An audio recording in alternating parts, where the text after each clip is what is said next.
Good evening, classmates. I just want to talk with you a little while this evening about my thoughts and takeaways on how mindfulness can help develop leadership, self-leadership qualities and make life more meaningful. I am a leader in my church as well as in my school, and I never really looked at mindfulness as a specialty of positive psychology before reading this week's designated reading assignments as well as watching the videos. And now I see it through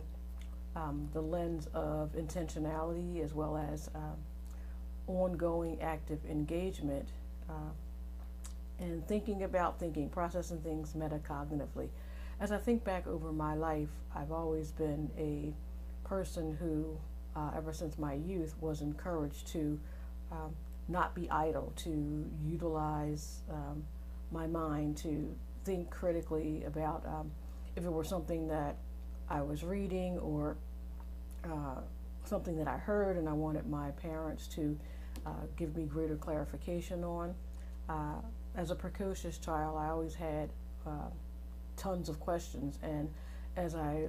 look back on that experience in light of what I've read this week, I realized that curiosity plays a key role in developing cognitive skills. So I know that adage that curiosity can be bad for you, or that old adage that it kills the cat, but actually it does encourage, and I encourage it in my children, the intellectual curiosity, so that I can see where or what's on their mind, that I might be able to engage them and take them to another level. Leadership, on the other hand, and curiosity and leadership is interesting because as a pastor and a preaching elder, as well as a teacher, I'm often curious about the backgrounds of my congregants, and even sometimes as I'm in the pulpit, like, are they actually getting the message that I'm attempting to communicate with them? And I pray that they are, and that the evidence of that is manifested in their lives. Truly, it is my calling to teach, and I was willing to abandon a very lucrative career as a mid-level insurance executive when I felt the call to teach, to do something that I really felt added value to society, knowing that I would receive ridicule from friends and loved ones, and that again it would be at a substantial pay cut. But I felt so passionately about it, and after praying and discussing with my husband, realized that it was the best thing for me to do, because I've always been a teacher by nature, and I've always been a leader by nature, and just to be able to come out of that corporate role for myself and go into the classroom has been the best decision that I have ever made. As far as the school is concerned, running the school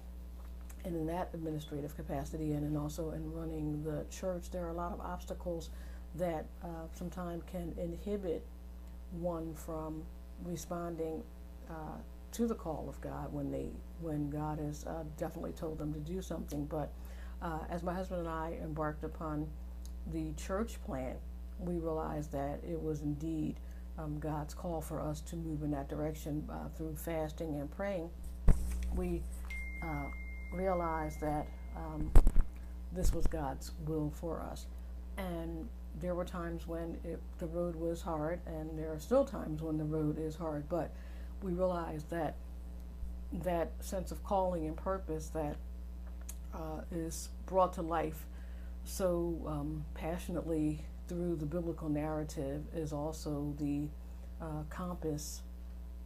for our lives, and for my life